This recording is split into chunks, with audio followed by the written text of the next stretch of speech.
Ration కార్డుల కోసానికి మీ సేవా కేంద్రాల చుట్టూ ఆఫీసర్ల చుట్టూ తిరిగి తిరిగి జనాలు అవస్థలు పడుతున్నారన్న ముచ్చట్లు మన రచ్చబండ ముచ్చట్ల చెప్పుకుంటూనే ఉన్నాం కదా.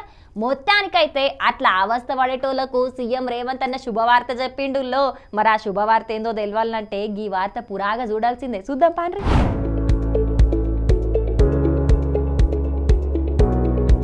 ఇయాల మంత్రి ఉత్తమ్ కుమార్ రెడ్డి పౌర సరఫరాల శాఖ అధికారులతోనే మీటింగ్ పెట్టిన సీఎం రేవంత్ అన్న కొత్త రేషన్ కార్డులు ఇచ్చేందుకు అన్ని ఏర్పాట్లు చేయాలని అధికారులకు ఆదేశాలు ఇచ్చిండు. అర్హులైన వాళ్ళందరికీ రేషన్ కార్డులు ఇయ్యాలి. ఇప్పటికే దరఖాస్తులు చేసుకున్నోళ్ళు మళ్ళా దరఖాస్తు చేసుకుంటా జనాలకు అవగాహన కల్పియాలని కూడా చెప్పుకొచ్చిండు. ఇక ఎమ్మెల్యే ఎన్నికల కోడ్ అమలులో లేని జిల్లాలల్లో ఎంబట్నే రేషన్ కార్డులు ఇచ్చేటట్లు చూడురని అధికారులకు చెప్పిండు. అట్లనే కొత్త రేషన్ కార్డులు ఎట్లుండాలో దానికి సంబంధించి కొన్ని డిజైన్లను కూడా ఈ మీటింగ్ లో పరిశీలన చేసిరట.